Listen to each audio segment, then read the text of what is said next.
자, 오늘은 제목이 자녀 교육과 관련해서 몇 가지를 좀 나눠보려고 합니다. 우리가 그저께 신앙 고백을 성경을 따라서 베드로의 신앙 고백을 중심으로 우리 개인의 신앙 고백에 대해서 생각을 해보았고요. 그리고 개인의 차원에서 신앙 고백을 하는 뿐만 아니라 교회로 모여서 공회로 모여서 공적으로 하나님 앞에 예배하고 또 공적으로 하나님을 높여드릴 때 거기에 반드시 신앙 고백이 있어야 된다 했습니다. 그래서 우리가 이 세미나 처음 할 때 제가 전제로 처음 들어가는 사말은 교회와 바른 신앙이 없으면 바른 교회가 있을 수 없고 바른 교회는 반드시 바른 신앙 고백이 있어야 된다. 이런 차원에서 제가 처음 시작을 했었던 것을 자, 개인의 고백, 교회의 고백. 어떤 면에서는 그런 그 신앙 고백들이 우리 차원에서 끝나고 우리 후대의 성도들에게는 전혀 그런 것이 관심이 없는 그런 세대가 되어버리면 굉장히 불행한 세대가 됩니다. 어제 우리가 표본 본문 말씀 중에 영생과 관련해서 하나님과 그리고 그의 아들 예수 그리스도를 아는 지식이 바로 영생이라고 했어요. 하나님을 알아가는 것이 성경에 기록한 목적이라고 했습니다. 기독교의 어떤 그 특색과 관련해서 계시 종교라 이런 표현을 할 때 결국 우리가 신앙생활을 할 때 우리 스스로 자의적으로 하나님께 예배하는 방식으로 또 하나님을 섬기는 방식으로 그렇게 우리가 하나님께로 찾아 올라가서 어떤 신의 존재를 설정하고 그렇게 만들어진 그런 종교로 생각하지 않고 하나님께서 우리에게 찾아오셔서 우리의 이름을 부르시고 우리에게 자신이 누구고 그의 뜻이 무엇인지를 알려주셨기 때문에 우리가 그를 찾아갈 수 있는 거죠. 그래서 대부분의 종교들은 밑으로부터 신적인 존재로 이렇게 올라가는 방식인데, 자, 우리가 믿는 이런 기독교라는 것은 위에서부터 하나님께서 사람에게 찾아오시는 방식입니다. 여러분, 이런 거 한번 생각해 보셨습니까? 하나님께서 천지를 다 창조하신 다음에 아담을 만드셨잖아요. 그리고 지금 처음에 하신 말씀이 뭐냐면 아담의 이름을 부릅니다. 그죠? 아담아. 그런데 거꾸로 생각해보면 하나님께서 그 사람을 지으시고 그 사람과 교제하시기를 기뻐하셔서 그 사람에게 자신을 알려주시고자 하는데 그 알리실 그 방법이 부르심이고 계시란 말이죠. 그런데 아담아, 이 한마디가 가능하려면 지구 전체가 그대로 조건화되어야 됩니다. 제가 지금 여기서 무슨 말을 하잖아요. 그러면 이 말이 여러분들에게 전달이 돼야 되지 않습니까? 요즘 과학이 발달했으니까 파동이 귀를 때리고 그러면 귀 안에 있는 고막과 여러 가지 메커니즘을 통해서 뇌에 전달되고 그리고 뇌가 그것을 인지하고 이해하게 되는 그런 구조가 있죠. 그럼 이걸 말이 전달되려고 하면 이 안에 이 음파가 전달된 어떤 매개체가 있지 않습니까? 지금 여기가 비어있는 것 같으나 이렇게 하면 공기가 이것을 여러분 귀에 들려준단 말이에요. 그러니까 최초에 하나님께서 아담아, 이 한마디를 아담이 알아듣게끔 하시기 위해서는 그 전에 지금과 같은 그런 조건들이 그대로 다 있어야 된다. 어떤 면에서는 하나님께서 창조를 하실 때 혼자 계시니까 심심하셔가지고 한번 말 한번 탁 해가지고 빛이 있으라 한마디 했더니 진짜 뭐가 탁 생기고 야 신기하네. 그 다음에 못 말니까 이런 방식으로 창조를 생각하는 것이 아니고 어쩌면 그 인생 하나에 대해서 그에 가까이 다가오시기 위한 길로서 창조의 전 과정이 있다 이렇게 생각할 수 있는 거예요. 빛도 창조의 목적이 되지 않고요. 땅에 있는 모든 별들, 하늘에 있는 모든 별들, 땅에 있는 모든 동식물, 궁창과 바다 이런 것들이 창조 자체의 목적이 아니고 하나님과 같은 형상으로 사람을 만드셔서 그에게 자신을 드러내시고 그에게 가까이 다가오시는 역사가 창조의 전 과정으로 녹아있는 것입니다. 그래서 계시가 가능하다는 것은 하나님께서 스스로를 드러내시는 것이 가능하다는 것은 우리 편에서 준비된 것이 아니고 하나님 편에서 모든 것을 준비하시고 가까이 다가오시는 과정으로서 그 창조의 복잡한 과정이 있고 이제 드디어 사람을 만들어 놓고 아담아 이렇게 부르셔서 자신을 드러내시고 자신의 뜻을 계시하셨다. 이것이죠. 비록 아담과만 생각을 했는데 하나님께서 우리 아이의 이름을 지어주지 않습니까? 할아버지, 혹은 내 주변에 혹은 아버지가 이름을 지어주잖아요. 하늘나라 생명책에 이름이 달리 기록이 될까요? 그 이름이 사용된단 말이죠. 놀라운 거죠. 아이에게 이름을 지어줬는데 그 이름이 하나님이 사용하시는 이름이 된다.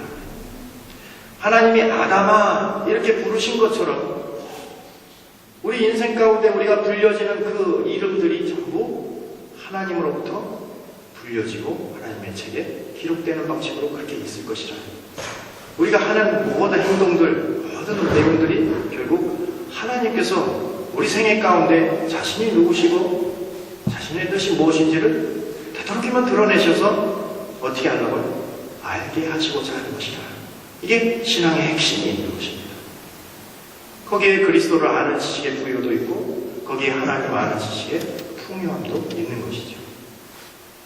그래서 근원적으로 우리가 성경을 어저께 잠시 보았는데 하나님께서 어떤 역사를 일으키셔서 그것이 기적의 형태이든 말씀의 형태이든 입으로 하는 어떤 말씀의 형태이든 혹은 사건의 형태이든 간에 지나가면 우리에게까지 전달이 안 됩니다. 근데 후대에 전달하는 방식으로 어떤 방식을 쓰셨다고 했습니까? 쓰라 그랬단 말이에요. 기록으로 남기셨고 그 기록의 최초의 기록자는 뭐냐면 하나님 자신인 것이죠. 돌판에 기록하는 일을 하셨단 말이에요.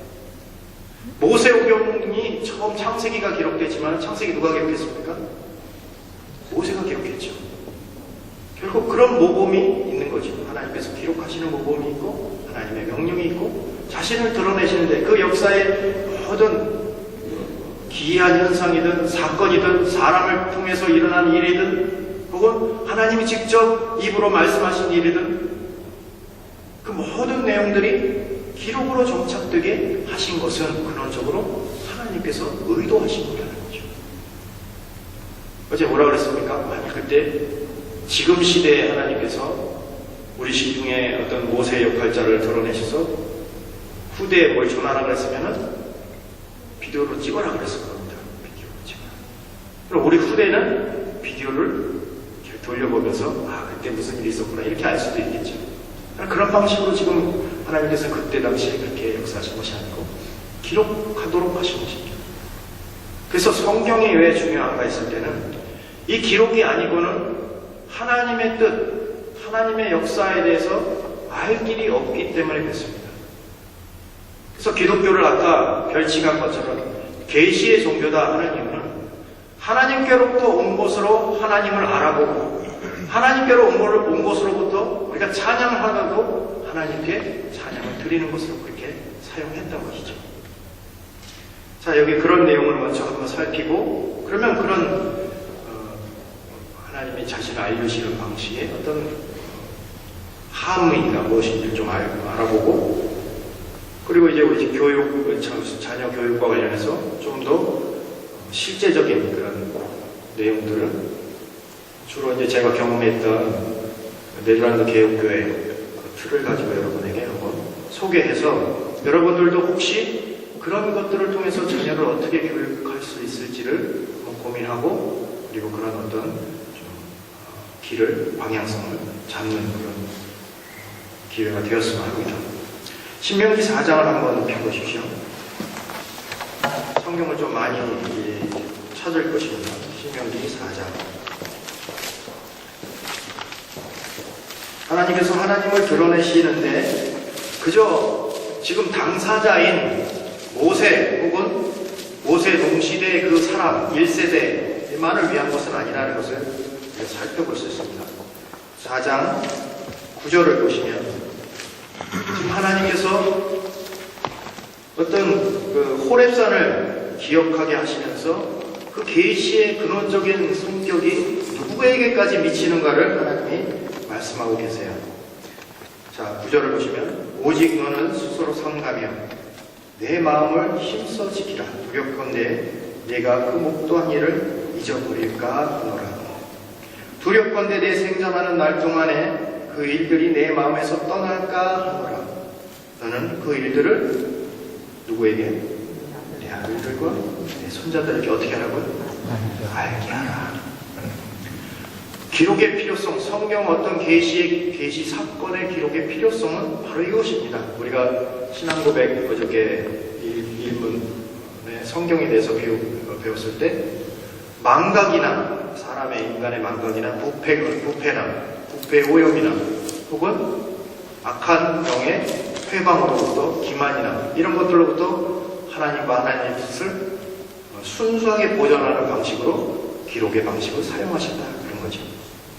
후대에게도 하나님이 누구신지를 알게 하라는 것이 하나님의 뜻이에요. 그러면 지금 역사 가운데 당장 출애굽과 관련해서 많이 생각한다면 출애굽 1세대만 하나님을 알고 2세대, 3세대는 하나님 몰라도 되는가? 그게 아니란 말이죠.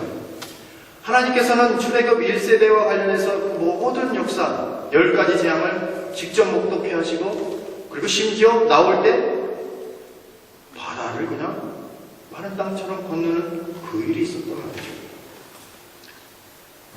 왜 그런 복잡한 일을 겪게 하셨을까? 여러분 그런 거 생각해 보셨습니까? 10가지 재앙 중에 아예 처음부터 그냥 10번째를 딱 쓰지.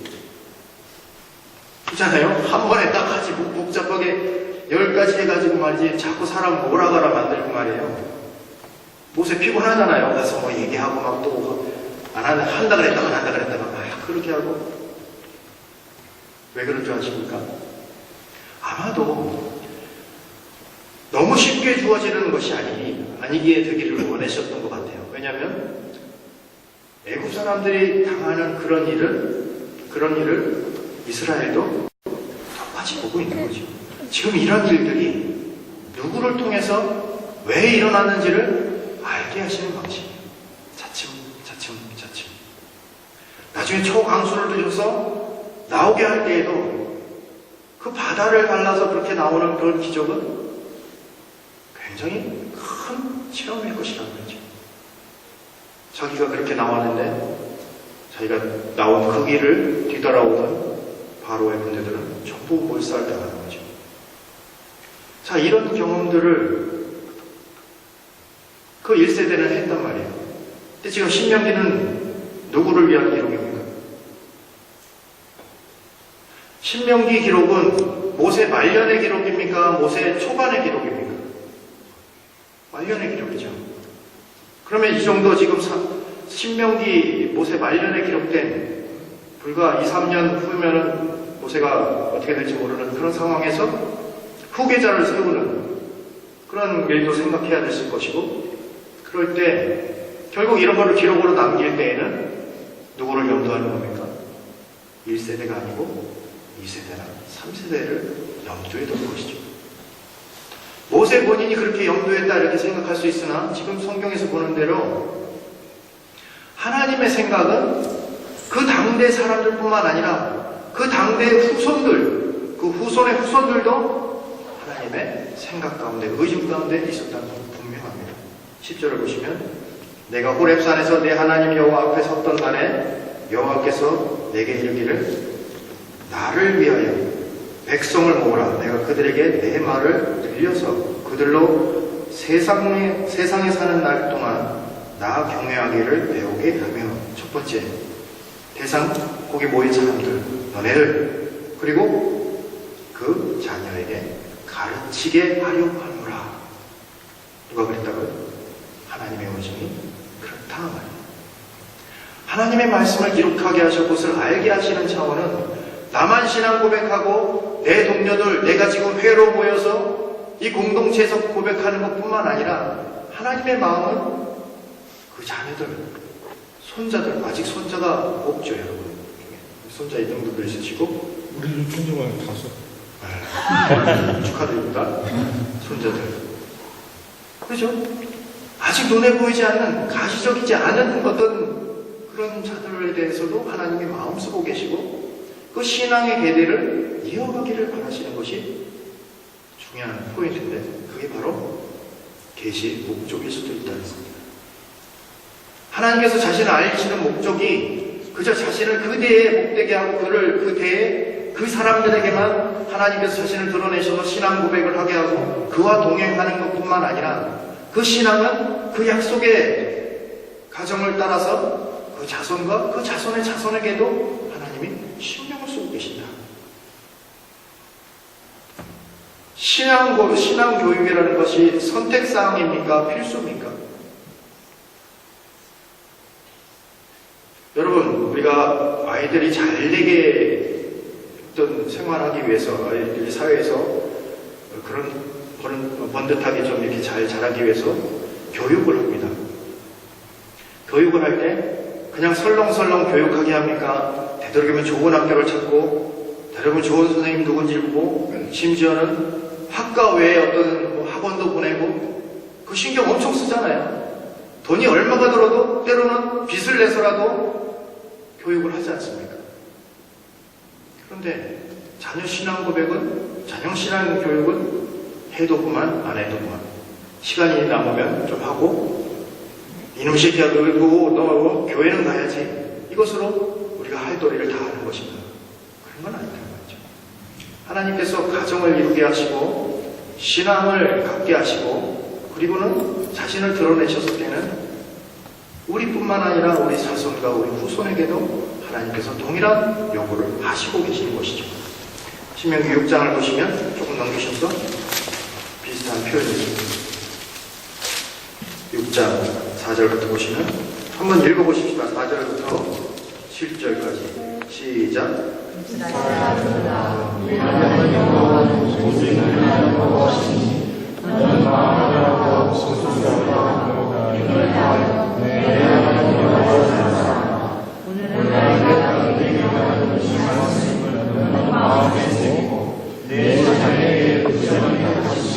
어떻게 해요? 부사가 뭐라고요? 부지런히 내 자녀에게 신앙교육 시간 나면 해라. 여유 있게 해라. 설렁설렁 해라. 이렇게 하지 않고 굳이. 여기 중요한 건 뭡니까?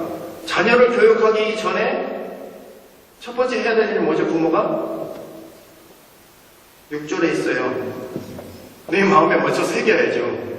부모가 신앙 고백을 바로 하고 부모가 그 신앙의 내용이 어떤 것인지를 열심을 내어서 부지런히 배우고, 그 배운 내용을 아는 자로서 이제 뭘 해야 됩니까?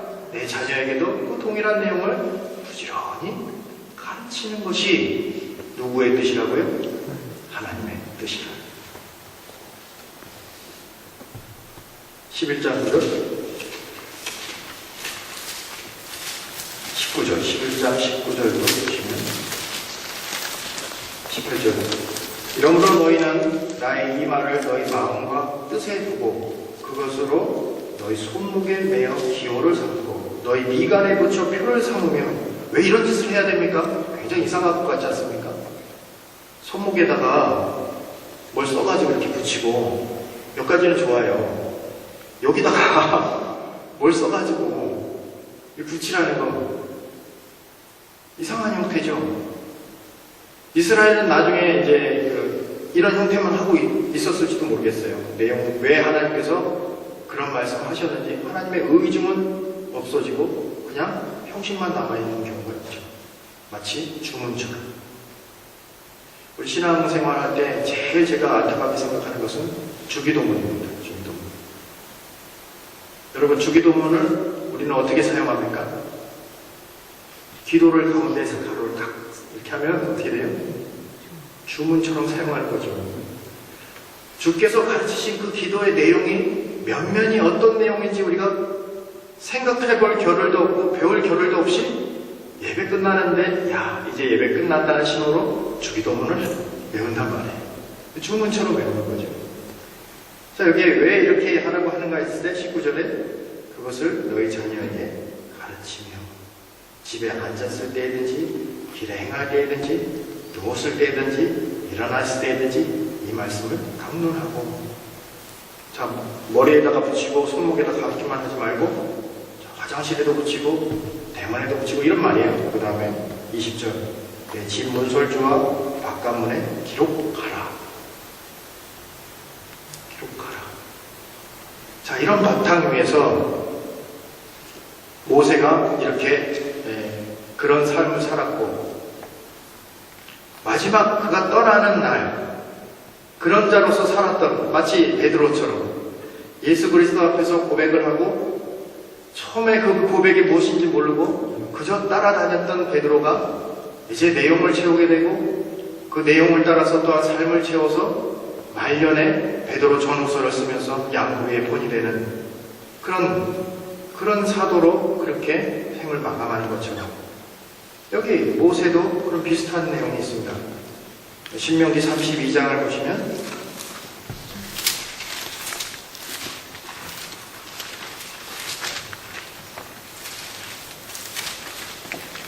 신명기 32장 46절 자기가 이제 떠나는데 후계자 여호수아에게 뭔가를 남겨둬야 되는 것이죠. 여호수아도 그 이미 모세를 따라서 그런 역할을 했었습니다. 모세가 하는 일을 보시면 모세와 눈의 아들 호세아는 여호수아죠. 여호수아가 와서 이 노래의 모든 말을 백성에게 말하여 들리니 모세가 이 모든 말을 온 이스라엘에게 말하기를 마치고 그들에게 이르되 내가 오늘날 너에게 증거한 모든 말을 너희 마음에 두고, 첫 번째 누구에게? 너희 마음에 두고. 그 말을 지금 듣고 있는, 어쩌면 이 당시는요 이미 출애굽한 1세대 성인 20살 넘은 사람은 없지요. 그러면 2세대 3세대들이 지금 막 성인이 되거나 혹은 태어났을 때 자기가 왜 이렇게 사는지 모르잖아요. 어떤 경로를 통해서 왜 텐트 치고 지금 이런 광야에서 우리가 이렇게 사는지 모를 거라고요. 그런데 이제 가나안을 앞에 두고 마지막 고별 설교 같은 그런 말을 하는데, 첫 번째 지금 말을 듣고 있는 너희, 그리고 두 번째 너희 자녀에게 명하여 이 율법의 모든 말씀을 지켜 행하게 하라. 이게 당부의 말입니다. 그리고는 모세는 이제 자기의 역할을 끝내는 것이죠. 여러분, 모세가 처음부터 이런 신앙을 가졌던 것 같지는 않아요. 그러나 그에게 어떤 신기한 역사가 있어서 태어나자마자 어려움을 받았는데도 불구하고 신기하게도 그 엄마가 그를 품고 뭔가를 말했던 것 같아요. 성경에 많은 것이 생략되어 있지만은 어쩌면 모세에게 어떤 이스라엘과 관련해서 어떤 그런 전통과 관련해서 늘 말해줬던 것은 최초의 신앙 교육자는 하나님 앞에서 떨기나무 가운데 이렇게 그런 어떤 하나님의 현현을 보면서 소명을 갖기 이전에 엄마 품에서 엄마로부터 그 내용을 들었을 것이라. 좀 그렇게 생각합니다. 자, 신명기 34장 9절을 보시면 모세가 눈의 아들 여호수아에게 안수하였으므로 그에게 지혜와 신이 충만하니 이스라엘 자손이 여호와께서 모세에게 명하신 대로 여호수아의 말을 순종하더라. 모세가 했던 역할을 이제 여호수아가 감당하게 됩니다. 여호수아는 어떤 존재냐면 모세에게는 아들과 같은 존재예요. 그를 따라다니면서 늘 옆에서 시중 돌면서 늘 모세의 편에서 모세에게 특수훈련을 받았던 사람 중에 한 사람이 여호수아입니다.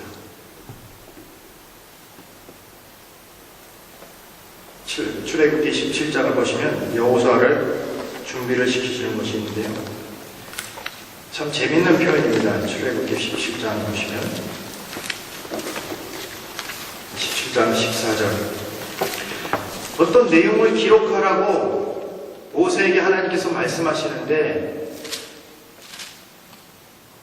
누군가를 염두에 둔단 말이에요. 하나님께서. 자, 보시면 여호와께서 모세에게 이르시되 이것을 책에 기록하고, 이것은 뭐냐면 아말렉과의 전투예요. 아말렉과의 전투에서 그런 거 아시죠? 우리 모세가 손 들고 있으면 이기고 손 내려가면 이게 엄청 힘들잖아요. 벌 쓰고 있었거든요. 자꾸 힘들고 내려가니까 옆에서 막 받치고 있고 돌 이렇게 받쳐가지고 있고 이렇게 막 이기고 그랬죠. 그 전쟁에 나가서 싸웠던 당사자가 누구냐면 여호수아예요. 그런데 하나님께서 그 일이 맞춰진 후에 뭐라고 말씀하시냐면은 이것을 책에 기록하라고 했어요. 그 내용을 책에 기록하고 기념하게 하여 특별히 누구의? 여호수아의 귀에 외워 들리라. 신앙교육을 하는데요. 하나님이 모세가 아마도 생각지도 못했을지도 몰라요. 자기가 어느 선까지 어떤 역할을 하고 됐을지. 모세 처음에 출애굽해가지고 자기가 인도에서 나왔을 때 가나안 들어갈 것을 기대했을까요? 안 기대했을까요? 기대했겠죠. 후계자가 필요할까요? 안 할까요? 그는 생각지도 못하는 그런 일이었을 것입니다. 하나님께서 준비를 시키신 것이죠. 누구를 통해서? 모세를 통해서. 누구를? 여호수아를. 근데 그 준비시키시는 방식 가운데 말로 시컷 떠들어라 이렇게 하지 않고 기록해서 그 기록한 것을 가지고 왜 기록합니까? 아까 말한 대로 망각으로 혹은 우리의 오류로 어그러질 수 있으니까 똑바로 전하기 위해서는 기록이 필요한 거죠.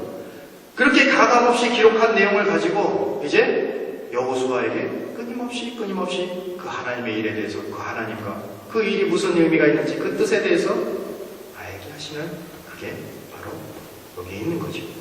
출애굽기에 벌써 처음 시작에 그런 일이 있는 거예요. 그리고는 이제 자기가 생을 맞이하면서 여호수아가 그 역할을 담당하게 됩니다. 이 여호수아가 보통 사람이 아니에요. 우리는 이제 여호수아가 딱 생각하면 굉장히 이렇게 막 처음부터 막 진취적이고 갈렙하고 둘이서. 근데 이 전 시간 이 여호수아가 그런 신앙을 갖게 된 어떤 배경을 가만히 생각해 보면 아마도 모세를 옆에서 보면서 모세를 다루시는 그 하나님에 대해서 여호수아도 모세 못지않게 그 하나님을 알게 되었던 것 같아요. 같은 공간에 같은 현장에 아버지의 신앙이 아들에게 전수되는 그런 일이 있어야 되는 거죠. 예배를 다 같이 드리는데 왜 같이 드립니까? 할아버지의 신앙이 아버지의 신앙이 아들에게 전수되는 그 공간이 바로 함께 예배드리는 그 공간인 것이죠. 이거는 이제 조금 이따가 제가 말씀을 드리겠는데, 결국 그렇게 어떤 신앙의 계대를 이어서 여호수아가 그런 역할을 하고 난 뒤에 여호수아 말년을 한번 살짝 보면 모세가 말하고 유언을 하고 부탁하고 그리고 떠났던 그것과 그 내용과 아주 절묘하게 오버랩이 됩니다. 아주 절묘합니다. 여기 보시면은 여호수아 23장을 보시면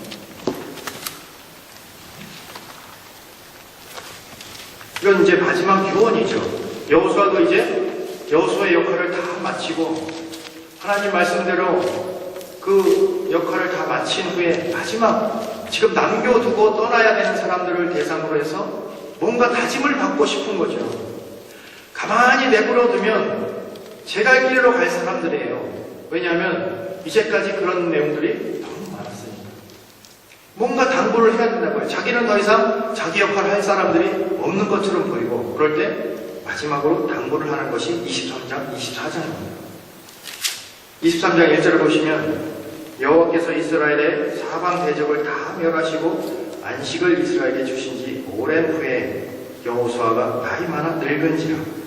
여호수아가 온 이스라엘 곧 장로들과 두령들과 재판장들과 유사들을 불러다가 그들에게 이르되 나는 나이 많아 늙었도다. 너희 하나님 여호와께서 너희를 위하여 이 모든 나라에 행하신 일을 너희가 다 보았거니와 너희 하나님 여호와 그는 너희를 위하여 싸우신 자니라. 이때까지 이룩한 일에 대해서 내가 얼마큼 했는지 봤지, 이렇게 말하는 것이 아니고 그 일의 모든 과정이 우리가 싸운 것 같았으나 하나님께서 우리를 위해서 싸우셨다. 그가 싸움의 주체다. 이렇게 표현합니다. 그렇게 과거를 상기시킵니다. 보라, 내가 요단에서부터 해지는 편대까지 남아있는 나라들과 이미 멸한 모든 나라를 내가 너희를 위하여 재미 뽑아 너희 지파의 기업으로 되게 하였느니라. 임의로 한 거 아니죠? 하나님께서 그렇게 하라고 하신 것이죠. 너희 하나님 여호와 그가 너희 앞에서 그들을 쫓으사 너희 목전에서 떠나게 하시리니 너희 하나님 여호와께서 너희에게 말씀하신 대로 너희가 그 땅을 차지할 것이라. 중요한 것은 6절이에요. 그러므로 너희는 크게 힘써. 그들이 힘써야 될 일이 뭡니까? 땅을 지켜야 되는 겁니까? 너희가 크게 힘써 모세의 율법책에 기록한 것을 다 지켜 행하라. 그것을 떠나 좌우로나 우로나 치우치지 말라. 이거지요. 이제 먹고 살만하게 됐다. 땅을 잘 지켜라. 외적을 물리쳐라. 이런 유언이 아니고 평생을 전장에서 싸웠던 여호수아가 마지막 그 후손들을 남겨두고 유언으로 하는 말이 뭐냐면 모세가 전해준 그 율법. 맨 처음에 누구한테 전해줬어요? 자기가 제일 처음 당사자겠죠. 우리 아버지의 신앙, 그것을 이제 내 후손에게 전해주고자 하는 마음이 여기에 있습니다. 모세의 율법책에 기록한 것, 그것을 행하되 거기에 가감하지 말라는 거죠. 좌로나 우로나 치우치지 말라.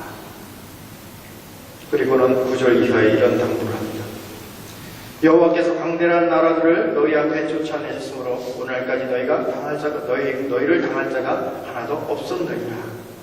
너희 중 한 사람이 천명을 쫓으리니 이는 너희 하나님 여호와 그가 너희에게 말씀하신 것 같이 너희를 위하여 싸우심이라. 싸움의 주체도 그분이다.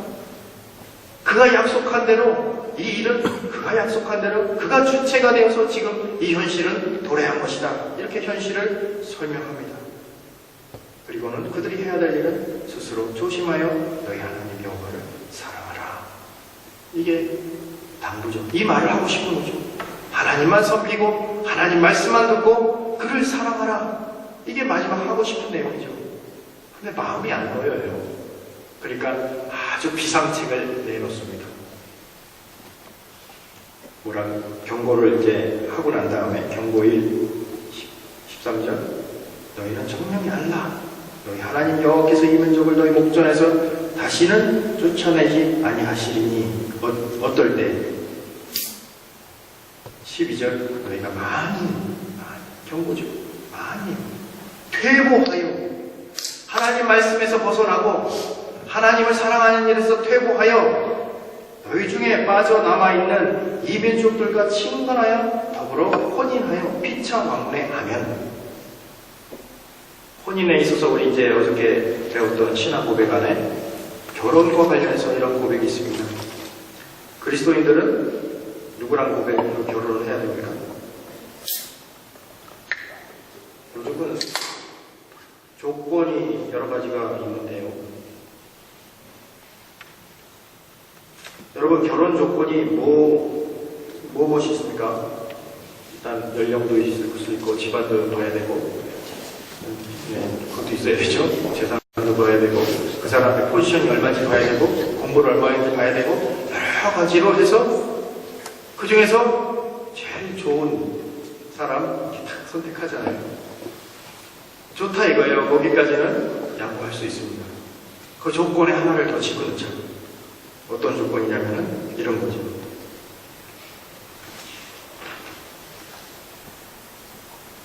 판단할 수 있는 모든 계층의 사람들이 자신의 뜻에 맞는 사람과 결혼을 하는 것은 합법적이나 주 안에서만 결혼을 하는 것이 그리스도인들의 의무다. 따라서 불신자, 천주교인이나 다른 우상숭배자들과 결혼을 해서는 안 되고, 경건한 자가 생활이 지극히 악하거나 정죄받을 이단을 고집하는 사람과 결혼을 함으로써 감당할 수 없는 명예를 짊어질 필요는 없는 것이다. 이렇게 고백서에 나와 있어요. 똑같은 내용이죠. 이미 지금 여호수아서에 여호수아가 당부하는 내용 가운데 다른 민족, 다른 종교를 가진 자들과 혼인하지 말라. 그렇게 경고를 하면서 만약 그렇게 되면 너희가 크게 혼난다. 이렇게 말하는 겁니다. 너희 마음이 안 좋아요? 아직도 마음이 안 놓여요? 24장 14절을 보면 이제는 여호와를 경외하며 성실과 진정으로 그를 섬길 것이라. 너희 열조가 강저편과 애굽에서 섬기던 신을 제하여 버리고 여호와만 섬기라. 이 말은 뭡니까? 아직도 그 습성이 남아있다는 거죠. 그 현실 가운데. 지금 40년이 넘었어요. 40년과 더불어서 가나안 땅에 들어와서 이미 정착하고 분배 다 하고 살만해요. 그러면 하나님께서 지금 우리를 위해서 싸우시고 하나님께서 지금 이 땅을 우리에게 선물하시고 이미 약속하신 것이 지금 이루어진 그 현실 가운데 뭐가 아직도 있다고요? 강저편에서 섬긴 아직도 그때 있던 그 습성이 아직 우리에게 남아있다. 그 면을 보는 거죠. 자꾸 말하는 거예요.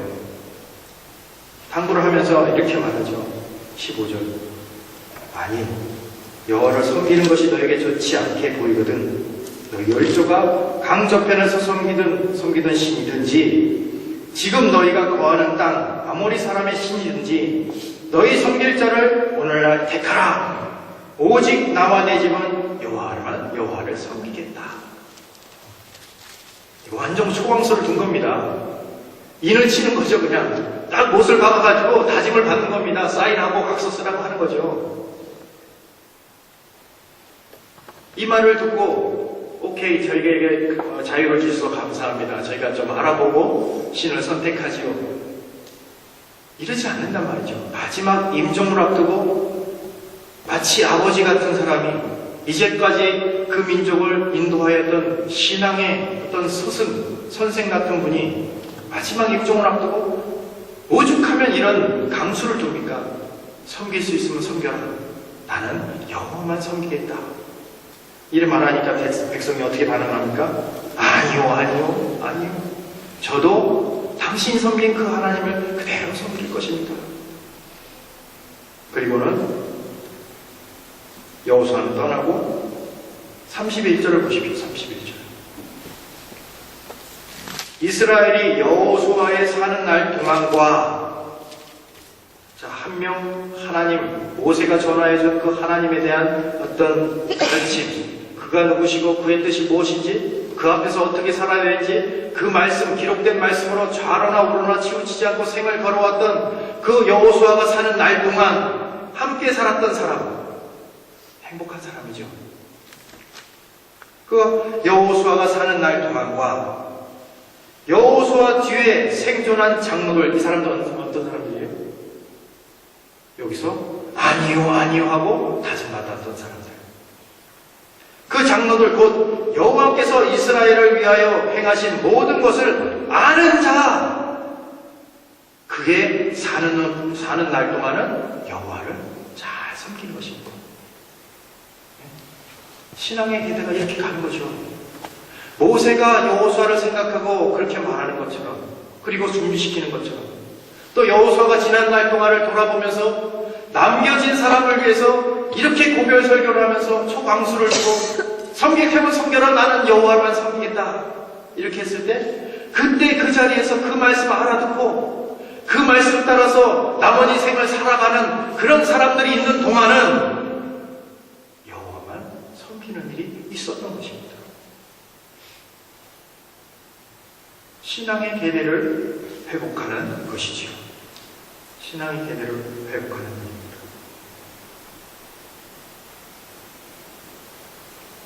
여러분, 우리가 아브라함의 하나님, 이삭의 하나님, 야곱의 하나님 이렇게 고백을 합니다. 아브라함과 이삭과 야곱이라는 것은 언약과 관련된 것이죠. 언약. 아브라함에게 언약하신 것이 이삭에게도 야곱에게도 동일한 것이죠.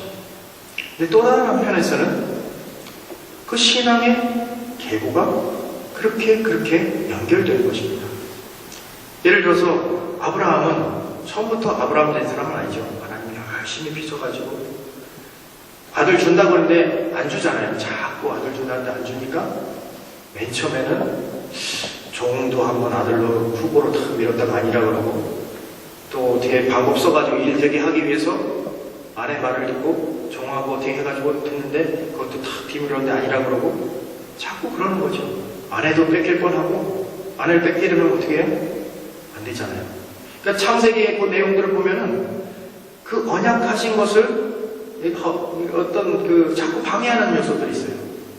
이 후보입니까? 아니요. 이 후보입니까? 아니요. 그러다가 이제 드디어 자기가 더 이상 생산할 수 없는 것을 안 그때 비로소 하나 주신 것이죠. 아브라함 입장에서는요, 굉장한 사기를 당한 것입니다. 잘 살고 있는 사람 불러내어서 그 많은 여정을 거치게 하고 여행하게 하고, 그리고 드디어 이제 아들 하나 딱 받은 거죠. 생 전체를 통해서 약속의 자녀 이삭 하나 받은 것입니다. 그런데 그 이삭을 모리아산에 가서 바치라 그러잖아요. 거기에 이제 중요한 시험이 있는 것이죠. 모리아산에 바쳤을 때 이미 준비하고 종들 밑에다 내려놓고, 그리고는 이삭만 데리고 갑니다. 대개 성경학자들은 그때 당시 나이를 따지면 17 이상은 됐을 것이라 그러죠, 이삭이. 그럼 아버지의 어떤 행동에 대해서 딱 팔을 붙잡으면 꼼짝도 못하는 그런 정도의 힘의 불균형이 있는 거죠. 성경에는 생략되어 있는데 원생과 단에 올라가서 묶여있고, 자, 이렇게 묶여있을 때 이삭이 발버둥 치거나 뭔 짓을 하냐고 이렇게 소리를 고함을 치고 뛰쳐내려오면 그 아버지가 무슨 수로 그것을 동요 묶고 거기다가 재물처럼 그렇게 묶어 놓습니까? 그 현장은 아쉽지만은 하나님 앞에서 하나님을 신앙하는 자로서 늘 그렇게 살아왔던 아브라함의 신앙이 지금 이삭에게 그 계보가, 그 계대가 이어지는 순간이죠. 많은 말이 있었을 거예요. 자꾸 물어보잖아요. 아버지, 이게 근데 왜 재물이 없습니까? 재물이 없습니까? 영물인지라 이상하죠. 분위기 싸하잖아요. 올라갈 때 자꾸 물어보는 거죠. 그리고 성경에 생략도 있지만 잡히기 전에 아버지로서 얼마나 많은 얘기를 했겠습니까? 자기 생에 하나님께서 어떻게 역사하셨는지, 너가 어떻게 태어났는지, 너를 받았을 때 어떤 느낌이었는지 많은 말을 하고, 그런데 어느 날 갑자기 하나님께서 이런 명령을 내리셨다. 난 도저히 이해할 수 없지만 그러나 내가 하나님 앞에서 살았던 이 신앙이 이것으로 시험을 받는 것 같구나. 어떻게 하면 좋겠는가? 그가 순종하고 그가 아버지의 신앙에 동의하지 않으면 도무지 있을 수 없는 일이 생긴 것이죠. 아브라함의 신앙이 이삭에게 전달이 되는 거죠. 그런 행간을 보면 아브라함의 하나님, 이삭의 하나님, 야곱의 하나님은 늘 아브라함에게 주신 그 신앙, 아브라함이 아브라함에게 하신 그 신앙, 또 이삭에게도 이삭이 이삭되게 하는 그 신앙, 야곱, 이스라엘이 이스라엘 되게 하는 신앙, 그 신앙에 늘 주체로 하나님이 계시는 거죠. 사람은 지나가도 그 하나님은 늘 하나님의 백성들에게 자신의 어떤 뜻을 드러내시고 하나님의 백성답게 그렇게 만드시는 역사가 거기 있었던 것입니다. 사람 편에서는 그 하나님의 마음을 알아들여서 불리하고 할 수 없는 일이지만은 하나님 앞에서 최선을 다해서 그 신앙을 그 후대에 전할 의무가 우리 선조들에게는 있었던 것 같아요.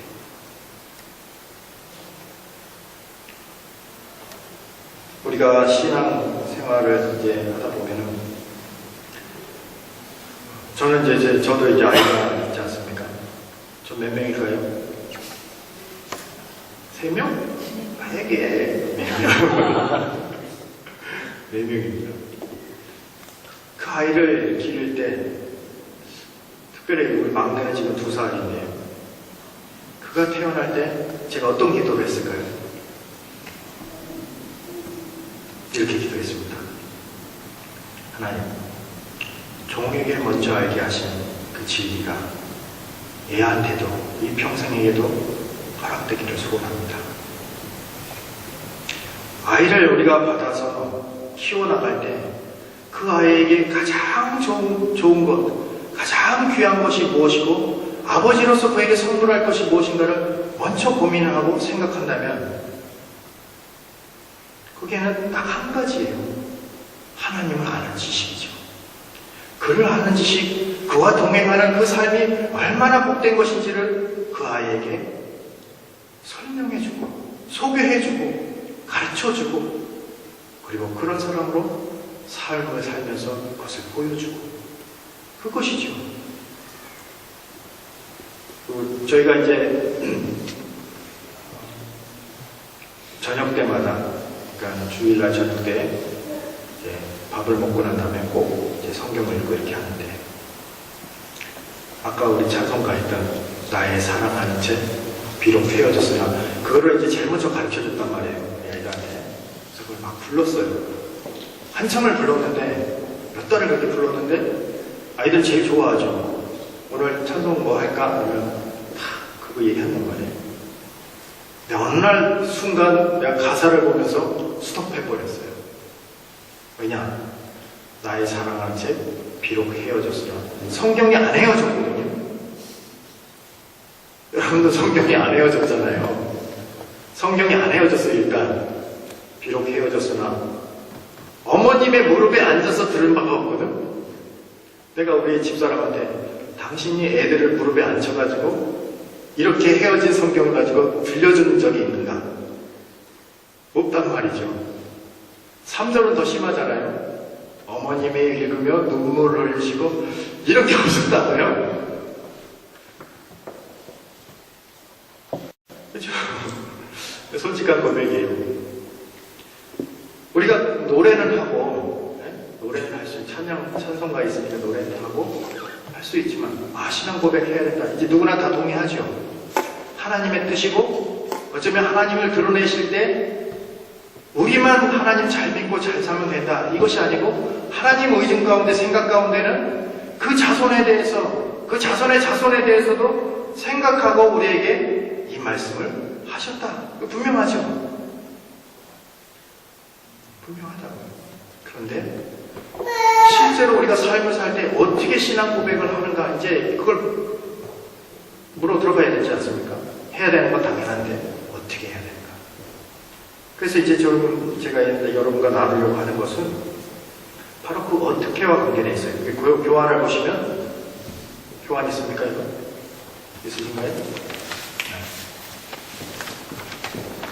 교환의 6번을 보시면 자녀 신앙교육에서 구제를 이렇게 요리본답 활용이라고 제가 기록을 했습니다.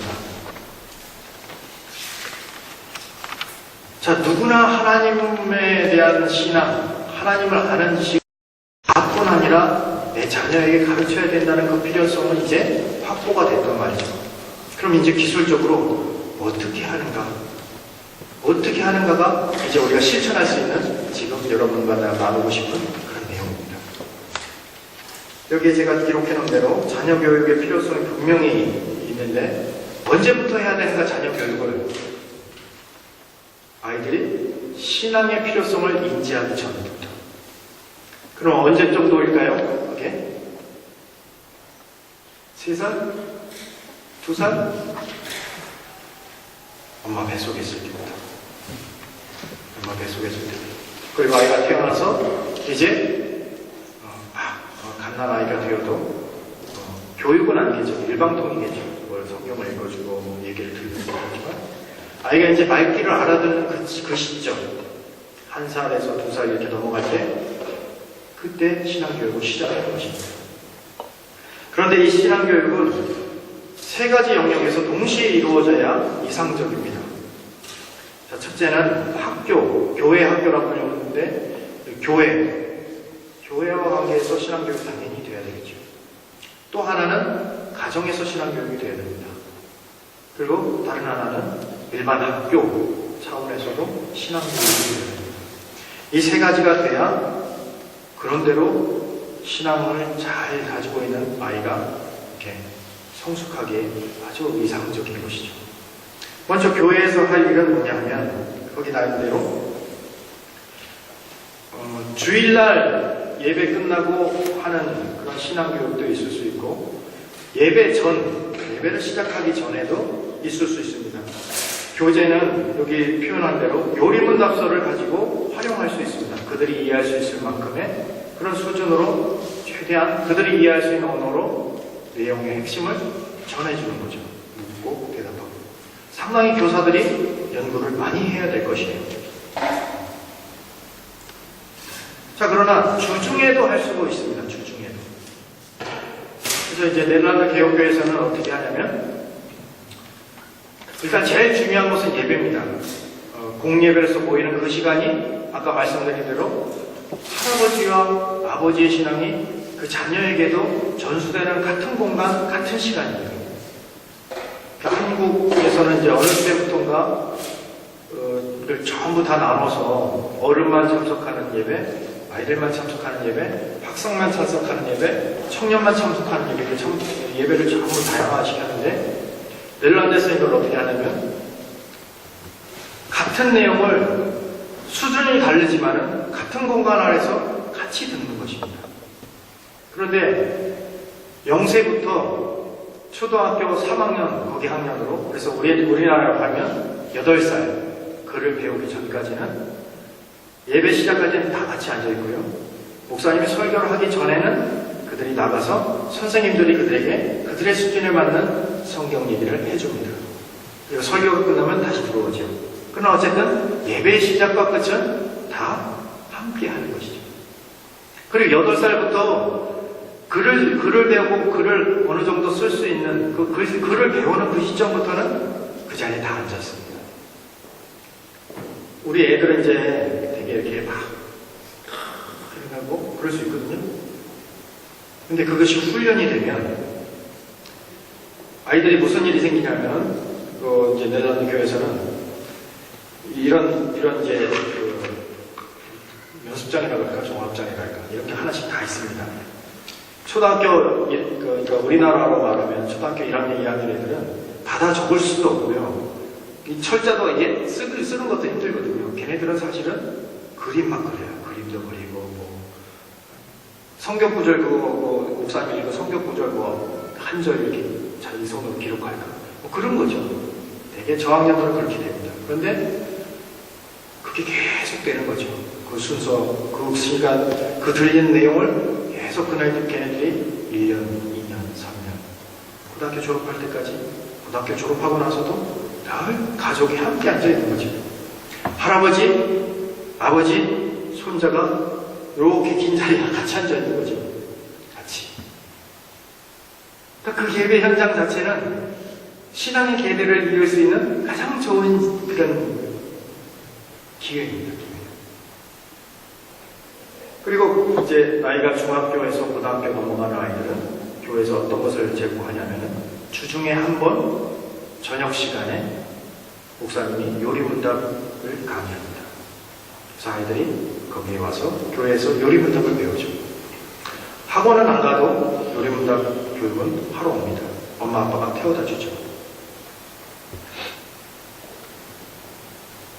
자, 그러면 교회에서는 그런 일을 하고, 우리가 이제 여러분들이 아이들을 이렇게 생활을 생각해 보면 일주일 동안에 하나님과 관련해서 하나님의 말씀을 듣는 시간이 총 몇 시간이나 되겠습니까? 시간이 몇 분이나 되겠습니까?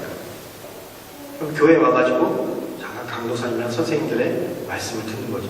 최장 1시간. 그러나 대부분은 거기에도 어떤 재미있는 어떤 우리가 공과 외에 다른 내용들을 하니까 아마도 집중해서 들어도 10분, 15분 될 것입니다. 교회에다가만 애들을 맡겨서 신앙교육을, 교회 애들이 교회를 잘 다니면 신앙이 잘 성장할 것이라 불가능한 일입니다. 불가능한 일이에요. 그래서 교회에다 맡기는 것뿐만 아니라 또 하나 뭐가 있어야 되냐면 가정이 있어야 됩니다. 가정에서. 제가 볼 때는 가정에서 신앙교육하는 것이 교회에서 하는 것보다 훨씬 더 중요하고 무게가 있습니다. 어떤 마음으로 하는가 하면 교회 회중 가운데 공회로 모인 곳에서의 그 신앙적인 어떤 그 내용을 컨트롤하고 또 컨설팅을 하고 또 조언하고 이렇게 다스리고 가르치는 일을 목회자에게 맡겨졌죠. 근데 마치 가정에서는 그 가정의 가장이 그 역할을 하는 것입니다. 예를 들어서 매 저녁마다 함께 식사를 하지 않습니까? 그럼 우리는 이제 아이들 신앙교육을 할 때 기도하고 밥 먹자. 그래서 기도하고 밥 먹잖아요. 근데 밥 먹고 나서 끝나는 게 아닙니다. 밥 먹고 난 다음에 반드시 거기서 뭘 하냐면은 앉은 다음에 성경을 가져와서 아버지가 읽습니다. 혹은 아이들이 돌아가면서 읽게끔 합니다.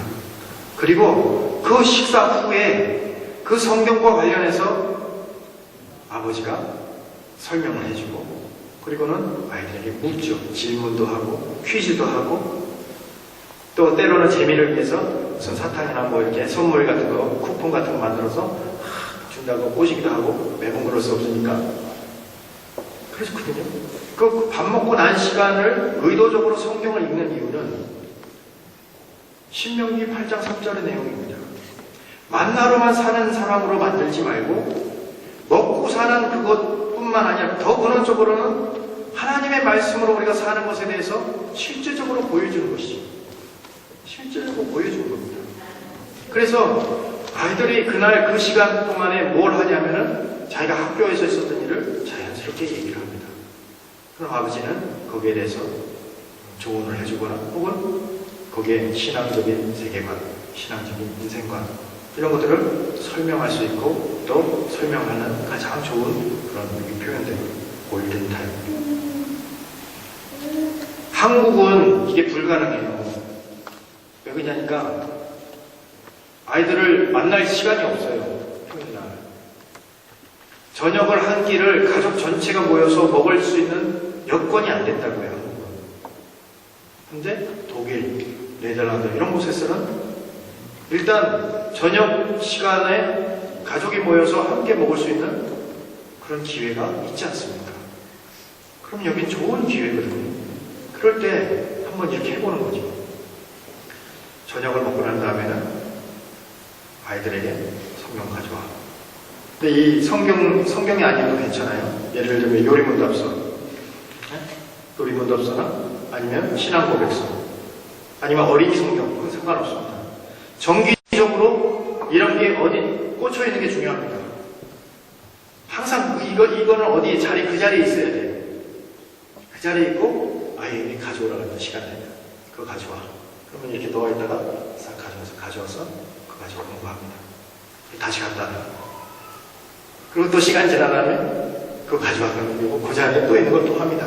이걸 보면 밥 먹고 난 다음에 그 공부를 하는 거구나 이 생각이 들더라고요.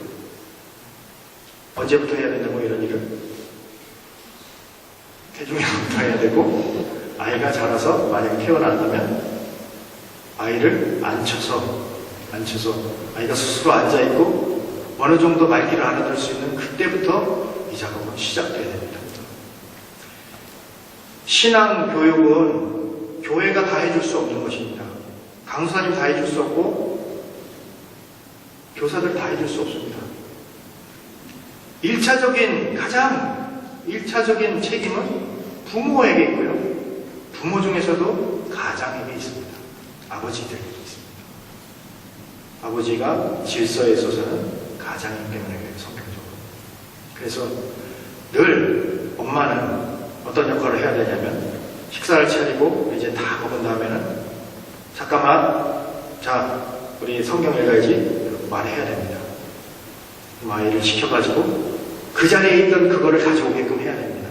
그리고 탁 펴가지고 아버지가 그것을 읽고 혹은 아이들이 한 구절씩 이렇게 한 다음에 그때 그런 내용들을 나눠야 됩니다. 한번 이렇게 해서 아이들이 중학교 갈 때까지 이렇게 한번 해보세요. 매일. 근데 한 가지 중요한 거 있습니다. 매일 이렇게 계속 하다 보면 빠져올 때가 있을까요? 없을까요? 있죠. 1, 2, 3, 4 이렇게 계속 나가다가 잘 나갈 때 좋은데 중간에 어쩔 수 없이 빠져올 때가 있거든요. 그럼 어떻게 망가지냐면 에이씨, 한번 빠졌네. 그리고 안 하게 됩니다. 그럴 필요 없고 완전하게 매일 한다 이렇게 생각하지 말고 지속적으로 계속 거기에 관심을 두고 계속 한다 이렇게 생각하고 하시면 됩니다. 월요일, 화요일, 수요일 하다가 목요일, 금요일 빠졌다? 상관없어요. 다시 토요일 되면 내가 어저께 그저께 잊어먹었네? 하면 됩니다. 한 달 빠져먹어도 상관없어요. 그거는 계속 그 자리에 있어야 됩니다. 좋아. 그래서 또 읽고 또 읽고 지속적으로 하는 것이 중요합니다. 매일 하는 것이 중요한 것이야. 자, 그럼 교회에서 해야 될 역할, 교육자나 교사가 해야 될 역할. 물론 여기에는 교육자나 교사가 준비가 돼야 되겠죠. 뭘 가르쳐야 되고 어떤 내용을 우리가 신앙 고백하는지 어저께 그저께 그 내용을 따라서 가르쳐야 됩니다. 열심히 본인이 배워야 되고, 그렇죠? 알고 있어야 되잖아요. 본인이 배워야 되고 그리고 준비되어 있어야 되죠. 그리고는 그것이 소중한 줄 알고 아까 그 성경 말씀을 따라서 그 자녀에게 그것을 전해주려고 하는 강한 욕구가 있어야 됩니다. 가장에서 저녁 시간 후에 바른 신앙 세계관 또 바른 인생관을 심어주는 것이 굉장히 중요하다. 어쩌면 신앙교육의 가장 핵심이 거기에 있다. 교회보다도. 그리고 이제 더 좋은, 더 만약에 이상적이라면 아이들이 다니는 학교 중에 기독교 학교, 특별히 이런 신앙 고백을 할 수 있는 그런 학교가 세워져서 그 아이가 그 학교를 다닐 수 있으면 그보다 이상적인 것이 없습니다. 이 아이들의 대부분의 시간은 사실은 학교에서 제일 많이 있잖아요. 학교에서 배우는 것이. 독일의 종교교육이 어떤지 모르겠는데, 저희 큰아이가 이제 지금 페베오라는 그 과정을 다니고 있습니다. 김나지움에 해당하는 것이죠. 근데 얘는 이제, 거기에 이제 과목 중에 종교 과목이 있습니다. 성경 배우는 거죠. 근데 이 성경 가르치는 사람의 내용을 우리 아이가 동조할 수가 없어요. 왜냐하면 뭘 가르치냐면은, 야, 모세오경 웃기신 해, 그 거짓말이야. 이걸 가르칩니다. 뭐 홍해를 갈라져가지고 거기를 마르다고 걸렀다고? 그 어원을 따지면 갈대밭이야. 사실은 이거 거기 가보면, 근동에 가보면 그런 데가 있더라고. 무릎 정도까지만 하면 사람이 걸어갈 수 있어. 이런 거죠. 동의할 수가 없는 겁니다. 이 아이의 신앙에 있어서는. 그게 학교에서, 그 학교는 미션 스쿨이에요. 그런데 그 학교에서 종교를 가르치고 신앙을 가르치는데 성경을 파괴하는 것으로 가르칩니다. 집에서 교정을 안 해주면 아이가 이상한 내용으로 가는 거죠.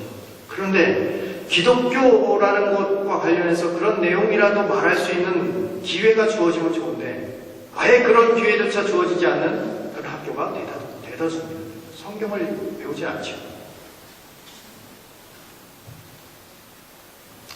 그래서 이제 네덜란드에서는 어떤 학교가 있냐면 네덜란드 개혁교단 중에 프레이어마크라는 교단이 있는데 그 교단에서는 아예 처음부터 초등학교를 만들었습니다. 그리고 중고등학교를 나중에 만들었어요. 그래서 우리 동네가 이제 아벨교회 동네가 있는데 거기에 한 15만 명이 이렇게 사는데요. 그 초등학교 한 개 있습니다. 한 개. 그 도시에. 그러면 이제 거기에 다니는 교인들 혹은 그와 비슷한 신앙 고백을 하는 그 부모들은 멀어도 거기 다닙니다. 애들 거기다 두는 거죠. 학교에서 하는 일은 뭔가? 예를 들어서 점심 때 점심을 먹잖아요. 그러면 점심 당번 학부모가 한 명씩 돌아가면서 합니다. 근데 이 학부모가 해야 될 일은 뭐냐면 앉으라 그러고 먼저 기도합니다. 다 기도하고 같이 앉아서 같이 먹고 그 다음에 나가 놀아 그럴까요? 아니죠. 성경 가져와. 성경 가져와. 성경이 있습니다. 학교에서도. 오전이나 오후 시간에는 시편을 한 편씩 배웁니다. 성경 외에 시편 찬송이죠. 지금 우리 한국교회에서 한인교회에서는 시편 찬송이 없어졌는데 옛날부터 개혁교회에서는 시편 찬송을 불렀습니다. 왜냐하면 찬양을 하는 것도 하나님께로부터 받은 것으로 하나님께 돌려드리는 것이 가장 합당하다 생각했기 때문에 예배, 공예배 가운데 늘 시편송을 부르는 것이 이렇게 말씀으로 하나님께 이렇게 예배드리는 것이 가장 합당하다 생각했기 때문에 시편을 불렀습니다. 근데 이 아이들이 언제부터 시편을 부르냐면은 4살 때 학교를 가는데 그때부터 시편을 불러요. 배워요. 쉬운 것부터 해서. 저 네덜란드어를 가르쳐주신 할아버지가 계셨습니다. 1917년생.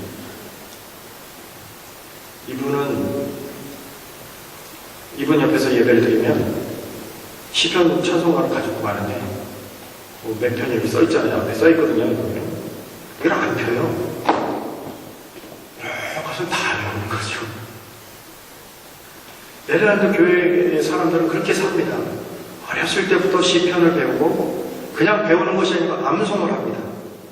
암송을 하고 그리고 그렇게 신앙교육을 받고 그런 환경 속에서 그런 신앙생활을 하고 그리고는 생을 다하여서 그 할아버지가 돌아가셨을 때 평상시 가장 즐겨 불렀던 그 시편이 그 묘 위에 새겨집니다. 처음 나서부터 마지막 돌아가실 때까지 철저하게 하나님 말씀과 가까이 사는 그런 신앙교육을 하는 거죠. 근데 그것을 학교에서도 그렇게 한단 말이에요. 학교에서. 아이들이 그런 신앙관을 심겨주고 과목에 아예 바이블이 있죠.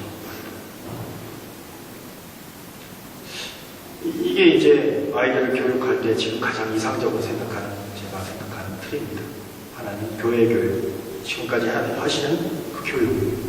그 전제는 선생님들이 그것을 가르치는 분들이 열심을 다해서 무엇을 가르치고 어떻게 가르칠지를 연구하고 집중해야 됩니다. 여러분들이 할 일은 일단 그거죠.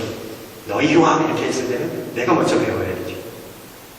그리고 열심히 가르쳐야 됩니다. 교회에서. 많은 이벤트를 하는 것만큼 시간을 할애해서 아이들을 교육하는데 시간을 투자를 해야 됩니다. 소요리 문답은 아이들 요리입니다. 소요리 문답. 그 수준에 맞게 아이들에게 열심히 최선을 다해서 가르치고 또 가르치고 교회에서뿐만 아니라 이제 가정에서 특히 젊은 부부들을 중심으로 해서 한번 해보시라고요.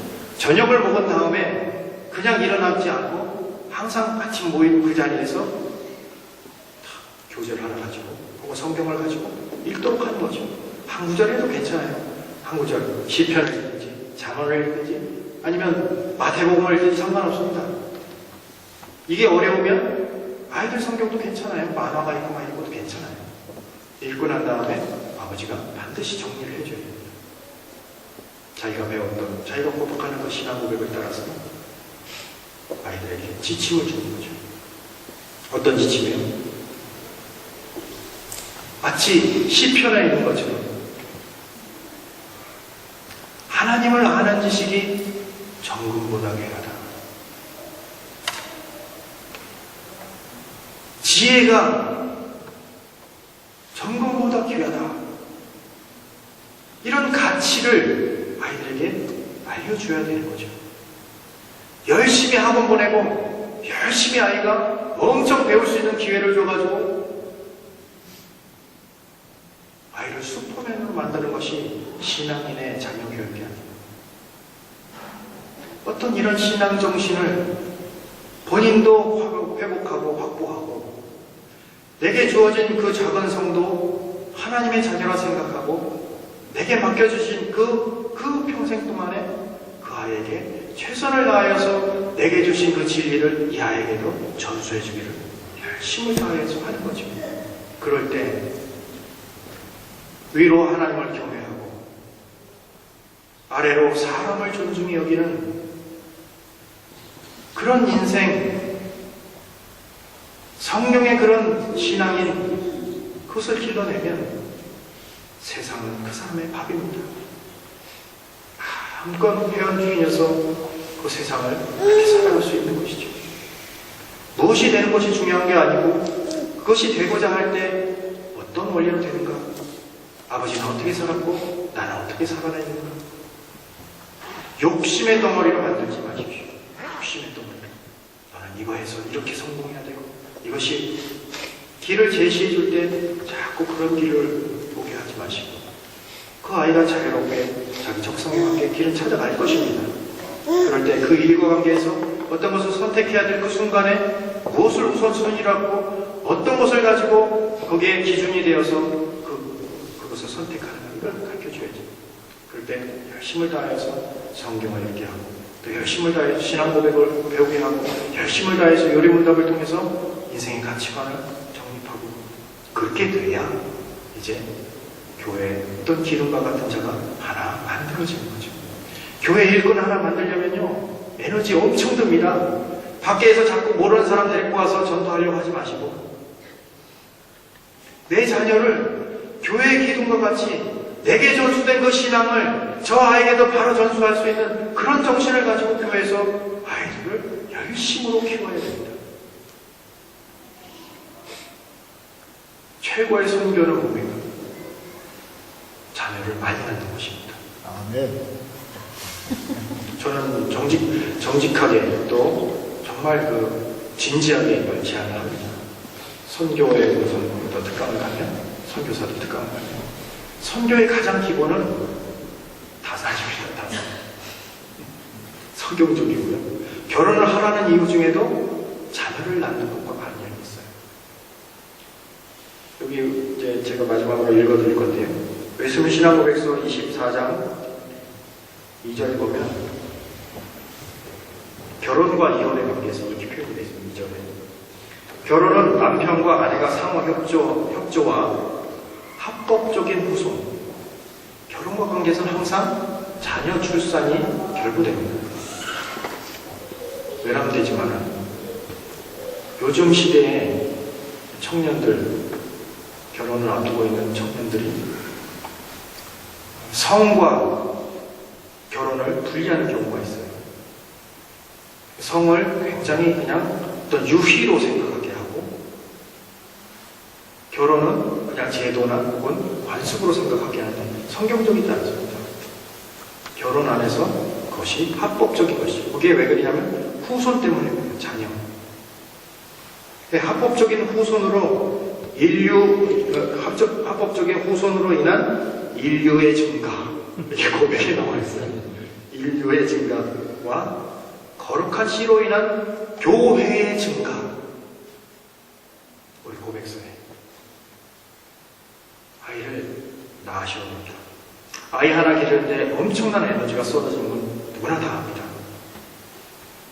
감내하고 어려운 가운데도 내가 하나를 돕고 둘을 두고 셋을 두고 되도록이면 많이 자녀를 낳아서 특히 결혼을 안 하신 분들 기회를 딱 생각해서 목사님이 4명이면 나는 목사님을 이겨버리라 생각하고 목을 크게 가지시고 그래서 가만히 유럽에 사니까 잘 보이잖아요. 이슬람 사람들 보시라고. 불란서나 독일 같은 경우에 불란서에서는 이 부르카 쓰는 거 이제 불법이 됐잖아요. 재작년부터. 그게 불법 될 때 왜 불법이 됐냐면은 어떤 사람이 잡혔는데 별다른 직업이 없는데 살거든요. 수입도 별로 없는 것 같은데 조사를 하다 보니까 이 사람이 아내가 둘이었어요. 근데 두 가정에 자녀가 엄청 많은 거죠. 이게 정부 보조를 받아가지고 두 집 살림을 하면서 직업을 굳이 안 가져도 살 수 있게끔 된 거예요. 그러니까 이제 법을 개정하는데 명목을 여성 해방으로 둔 거죠. 이거 자유를 침해한다 이래가지고 그거 쓰고 다니면 길거리에서 이제 걸리면 50년인지 얼마인지 이걸 물기끔 돼 있다고. 근데 이면은 뭐냐면 앞으로 이런 식으로 인구 증가가 추세가 되면 50년 후에는 프랑스에 있는 프랑스인들의 그 인구 구성이 70%가 무슬림이 되는 거죠. 거기서 나고 자라고 거기 국적을 취득하고 장차관도 되고 그러면 이제 전세가 역전되는 겁니다. 유럽에서 제일 모스크가 많은 곳은 독일입니다. 다음으로 사람이 제일 많은 것은 프랑스고 그 다음 2등이 독일이죠. 모스크는 독일이 제일 많아요. 그분들의 이렇게 하는 걸 보면 이런 생각이 들어요. 기독교의 선교하는 데 있어서 이미 고백서에 나와 있는 거죠. 성경적인 것입니다. 그래서 이제 말씀을 좀 이렇게 정리를 하고 맞게 된다면 시편 78편에 이런 표현이 있습니다. 우리가 잠깐 78편을 읽어볼까요?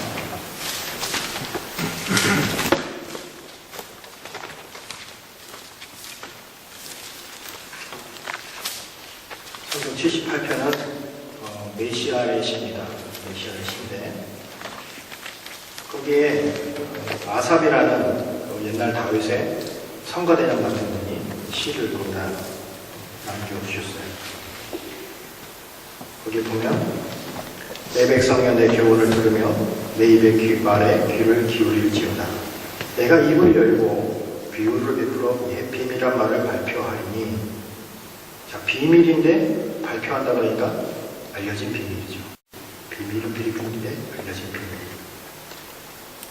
이는 우리가 들은 바요 아는 바요 우리 열조가 우리에게 전한 바라. 우리가 이를 그 자손에게 숨기지 아니하고 여호와의 명예와 그 능력과 기이한 사적을 어디에? 후대에 전하리라. 이게 노래로 지어졌다는 거예요. 후대에 전하리라. 5절 여호와께서 증거를 야곱에게 세우시며 법도를 이스라엘에게 정하시고 우리 열조에게 명하사 저희 자손에게 어떻게 하라고요? 알게 하라 하였으니. 계속 똑같은 얘기죠. 모세에게만 그렇게 한 번 탁 얘기하고 끝난 게 아니에요. 이거 두고두고 노래를 하는 거죠. 1절 2절 계속 하는 겁니다. 알게 하라 알게 하라. 6절 이는 목적이 뭡니까? 이 계시 기록의 목적이 저희로 후대 곧 후생 자손에게 이를 알게 하고 그들은 일어나 그 자손에게 일러서 자손에게 그 자손은 자손에게 저희로 그 소망을 누구에게 두라고요? 하나님께 두고 하나님의 행사를 잊지 아니하고 오직 그 계명을 지켜서 신앙교육의 목적이 분명합니다. 소망을 어디에 두라고요? 하나님께 두라. 삶의 방식은 어떻다고요? 그의 말씀으로 사는 것이라. 경고 하나가 있습니다. 8절 그 열조, 이건 어떤 열조입니까? 별볼 일 없는 열조입니다. 곧 완악하고 대역하여 그 마음이 정직하지 못하며 그 심령은 하나님께 충성치 아니한 세대와 어떻게 한다고요? 같지 않게 하려고. 신앙교육의 목적은 뭐라고요? 우리와 같지 않게 하려고. 어떤 편에서 하나님 앞에서 부족하고 부패한 그런 오염에 자기를 발견하면서 그런 실수 안 하게 하려고 좀 더 하나님을 생각하고 하나님 사랑하고 하나님의 계명으로 살 수 있기를 위해서 덜 깨어서 신앙교육을 하는 것이죠. 아삽은 이것을 노래로 지어서 노래하도록 했어요. 오고 오는 그 이후의 시대의 모든 성도들은 성전을 드나들면서 이 노래를 부르면서 다짐을 했을 것입니다. 하나님, 그를 아는 것, 그리고 그의 모든 행사를 그 이적을 잊지 않는 것, 그 아이에게 가르치고 그 자손은 그 자손에게 가르치고 30년 후, 50년 후 혹은 우리가 생을 맞이할 마지막 순간에 그 자손에게 뭘 전해주시겠습니까? 어떤 말을 남기고 무엇을 유산으로 남겨주시겠냐? 그걸 기억하고 그걸 상상하고 오늘을 사는 거죠. 얘야, 아버지, 엄마는 이 내용을 따라서 평생을 이렇게 이 기준에 내가 생활을 그렇게 했다. 이건 어쩌면서 그의 개인 신앙 고백일 것입니다. 그리고 모세가 남겨진 자들에게 유언하는 것처럼 또 여호수아가 남겨진 자들에게 당부하고 권면하고 그리고 확답하도록 하는 것처럼 우리도 우리에게 남겨진 그 자녀를 그런 신앙의 계대, 아브라함이 여호수아에게 넘겨준 그 신앙, 여호수아가 그 남겨진 장로들과 그때 당시에 그 성도들에게 남겨진 그 신앙, 그것을 우리도 우리 자녀에게, 우리 후손에게 남겨줄 의무가 있습니다. 그래서 아까 말씀드린 그런 세 가지, 교회에서, 가정에서, 혹은 학교에서 아이들이 뭘 배우는지 잘 체크해 보세요. 비올로기 배울 때 어떻게 배우는지, 만약에 진화론을 배우면 성경을 따라서 학교에서 안 배웠던 내용을 아버지가 혹은 엄마가 따로 가르쳐줘야 돼요. 창조론에서. 그냥 두면, 흘러가는 물에 그냥 두면 아이들은 떠내려가게 되겠습니다. 관심이 없죠. 가만 내버려두면 그냥 그렇게 가게 돼 있는 거죠. 아이를 망치지 않으시려면 열심을 내어서 여기에 집중하고 열심을 내어서 여기에 투자하시기 바랍니다. 잠시 기도하십시다. 하나님 아버지, 우리 눈에 보이지 않는 후손까지도 하나님은 우리에게 맡기셔서 주께서 우리에게 허락하시고 선물하신 가장 복된 하나님을 아는 지식을 우리 대뿐만 아니라 보이지 않는 우리 후손에게도 그것을 전수해 주도록 배려하심을 우리가 살펴보았습니다. 이것은 선택사항이 아니고 하나님의 백성으로 하나님의 말씀을 먹고 사는 자들에게는 당연한 것이고 의무라 생각하게 됩니다. 세상의 여러 가지 상식에 노출되어서 하나님조차 수단으로 사용하고 하나님 없이도 살 수 있다 이렇게 생각하는 그런 세상 가운데 오직 여호와만 생각하고 여호와로만 살고 그의 말씀으로만 삶을 살아간다고 고백하는 그런 신앙이 길러낼 수 있도록 각 가정에 은혜를 더하여 주시고 필요한 것들을 공급해 주시되 하나님의 진리지식을 더욱더 풍성하도록 그렇게 허락하여 주옵소서. 이 시간들이 계기가 되어서 이후에 작은 실천을 할 때 그 열매들이 그 자녀에게 열매로 맺혀지고 귀한 주의 자녀로 그의 주의 신앙으로 신앙의 계대를 이어가게 하시고 생을 마감할 때 유산으로 남겨진 그런 신앙 정신이 그 자손에 대해도 역시 동일하게 고백되고 유산으로 남겨질 수 있도록 그렇게 하나님 나라를 보존해 주옵소서. 감사하며 예수님의 이름으로 기도 올려옵나이다. 아멘.